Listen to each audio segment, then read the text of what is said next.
Welcome to Life Stories, where we explore the moments that shape our lives and the lessons we learn along the way. Today, we share the story of Lucia, a woman who, after years of sacrificing her own happiness to support her family, finally decides to take control of her life. What happens when the ties of family become suffocating? When gratitude turns into manipulation? Join us as we dive into this powerful journey of self-discovery, strength, and the courage to say no. Don't forget to subscribe to our channel to start today's story. It was a quiet afternoon when I first received the message.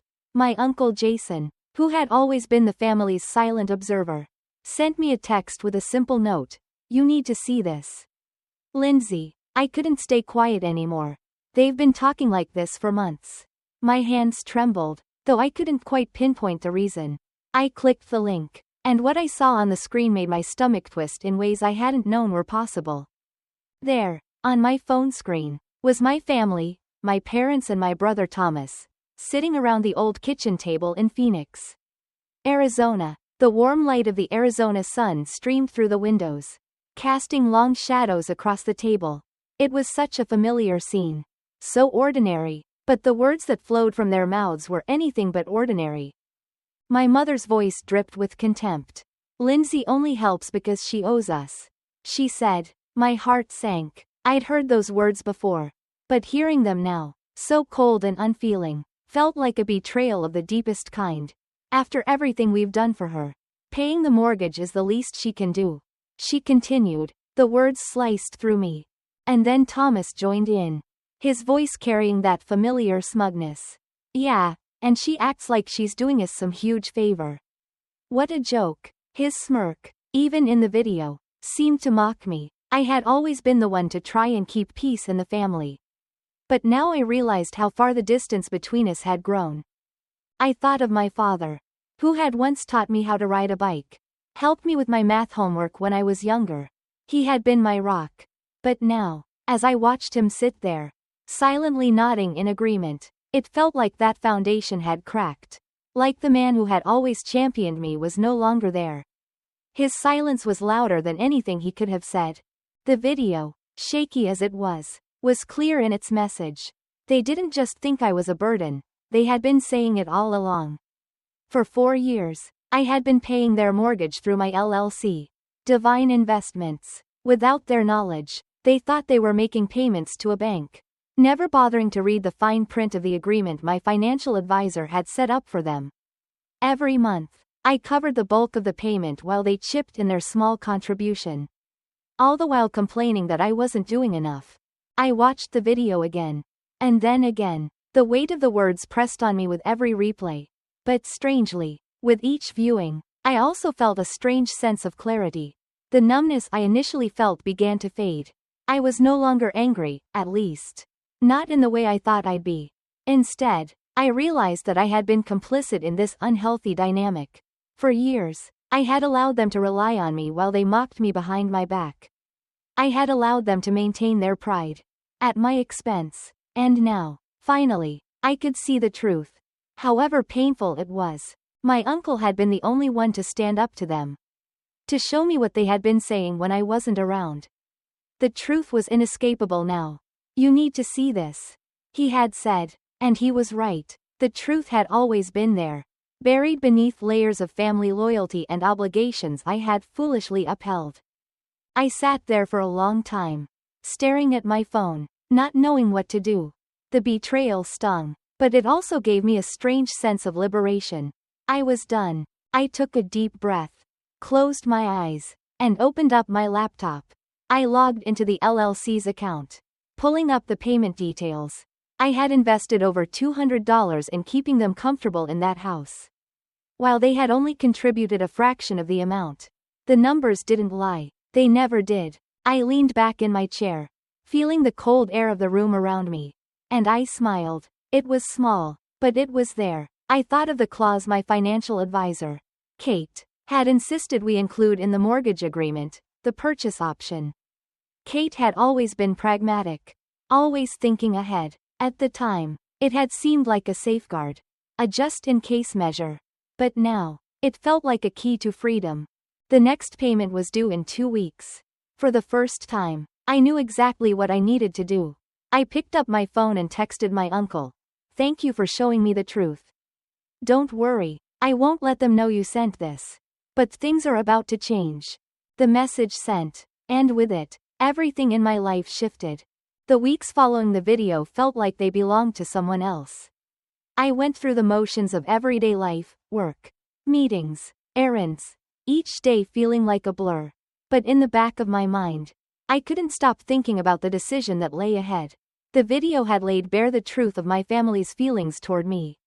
It had shown me the resentment, the entitlement, and the complete lack of gratitude for everything I had done for them.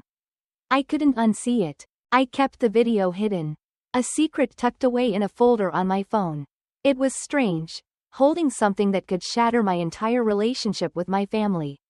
I had always believed that we were close, that our bonds were unbreakable. But now I realized how fragile they really were. The love I thought we shared was more like an illusion, a convenient lie we all told ourselves to avoid facing the deeper truths beneath the surface. What was I supposed to do with this knowledge? My first instinct had been to confront them, to demand an explanation. But then, I thought of all the times they had made me feel small. All the times I had silently swallowed their criticisms while pretending everything was fine. It occurred to me that confronting them wouldn't change anything. They wouldn't suddenly apologize for their behavior. If anything, it would only create a bigger rift, one that could never be healed. The decision to stop financially supporting them wasn't easy, either. That house had been a symbol of everything I had worked so hard for, an emblem of my sacrifice. The idea of walking away from it, of letting them face the consequences of their choices, was terrifying. But the more I thought about it, the more I realized that it wasn't my responsibility to save them from themselves. I had spent years bailing them out, never once asking for anything in return. But it was time to stop. The hardest part was the guilt. I had always been the dependable one, the one who kept everything together. It felt like betraying my own sense of identity, like I was abandoning the role I had so carefully crafted in their lives. But deep down, I knew that in order to move forward, I had to let go of the person I thought they wanted me to be. One night, after a long day at work, I sat down with a glass of wine and opened my laptop again. I pulled up the mortgage agreement and began drafting an email to my financial advisor. Kate was the only person I trusted completely in all of this. She knew the details. She knew my family's situation. And, most importantly, she understood my hesitation. I had always admired her pragmatism, her ability to cut through the emotional fog and focus on the practical side of things. "Kate," I typed, "I need to discuss the next steps regarding the mortgage and my family's house. I'm considering exercising the purchase option we discussed. I'm ready to take control of this. But I'm unsure about the timing." I hesitated for a moment. But then I hit send. There was no going back now. The wheels were in motion.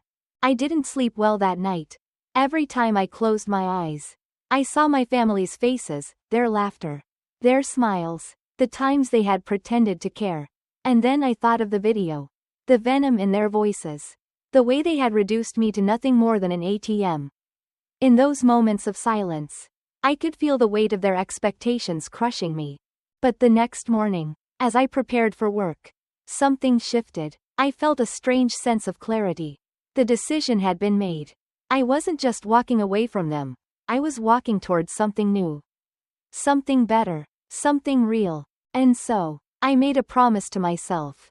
No matter how difficult the journey ahead would be, I would never let their bitterness define me. I would reclaim my life, my autonomy, and, most importantly, my peace. The following week felt suffocating. The pressure from my family, their subtle, and not so subtle, hints about needing more money, grew unbearable. My phone buzzed constantly with text messages and missed calls, each one more insistent than the last. I knew they were trying to manipulate me. But the more I saw their tactics unfold, the more disgusted I felt. It was like watching a script play out that I had already read, knowing exactly what was coming next, yet still feeling powerless to stop it.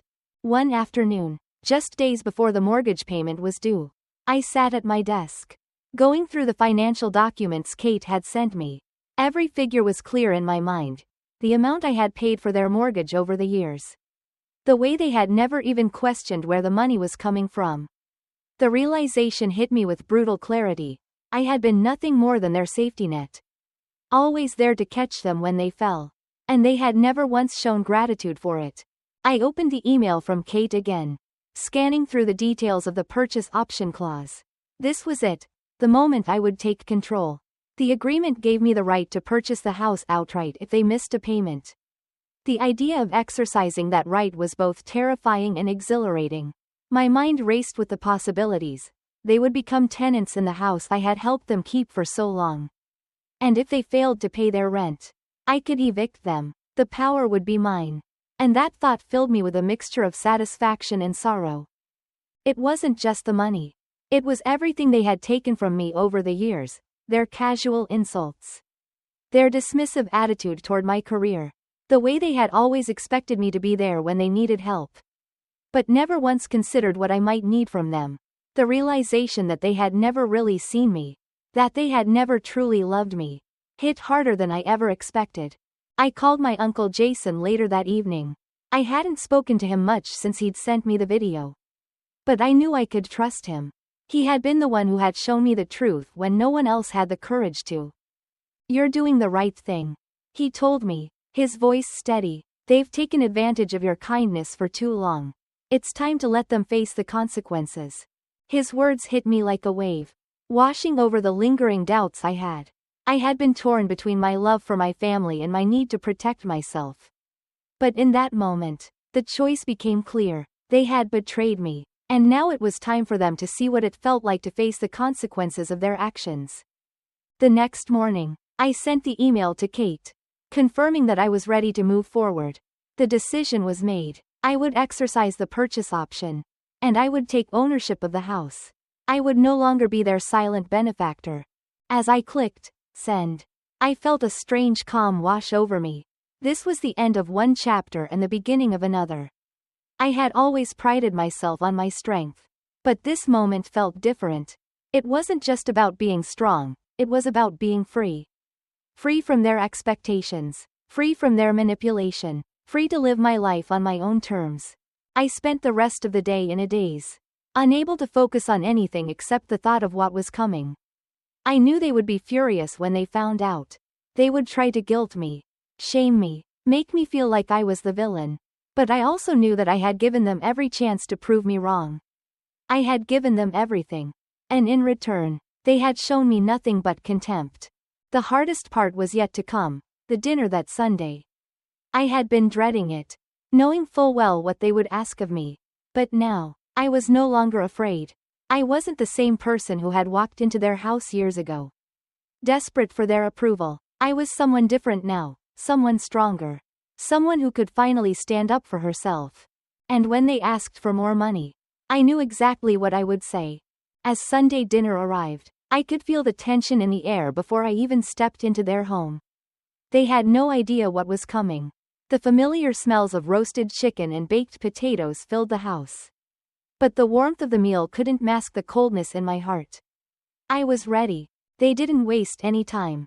My mother was the first to bring it up, her voice coated in faux concern. "Lucia, we've been thinking, with the mortgage still due, maybe you could help us out one more time?"